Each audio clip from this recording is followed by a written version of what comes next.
Pour leur premier été ici l'année dernière, il a fait plus de 30 degrés à l'intérieur. Cet homme et sa compagne ont donc cherché une solution pour rafraîchir les lieux durablement.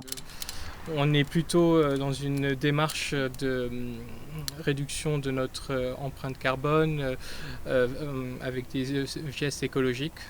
Donc voilà, on s'est dit que avoir un climatiseur, c'est pas du tout la solution adéquate. Pour un peu plus de 1 000 € avec de l'huile de coude, le toit est finalement passé du noir bitume au blanc des pays chauds. Quand on touche, on voit que le toit il est vraiment frais. Voilà. Alors que là, une surface plutôt foncée, on voit tout de suite que c'est assez chaud.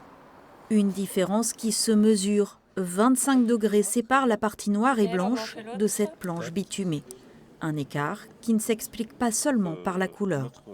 Dans la peinture, on a mis des pigments qui renvoient les infrarouges, donc la chaleur. Vous allez gagner beaucoup plus de degrés avec notre peinture qu'avec une peinture blanche classique, ça c'est le premier point. Et le second, c'est la protection aux UV. Si vous mettez une peinture blanche classique, très rapidement, elle va se lessiver, elle va disparaître finalement de votre toiture et vous allez devoir recommencer au bout de 2-3 ans.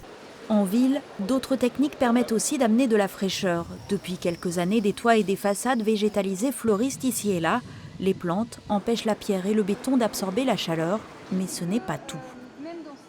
La grande force des végétaux, surtout dans les contraintes de pollution et de température que nous avons aujourd'hui, c'est de pouvoir absorber du CO2 parce qu'ils en ont besoin, et surtout de pouvoir, par le biais de l'évapotranspiration, renvoyer de l'eau dans l'air.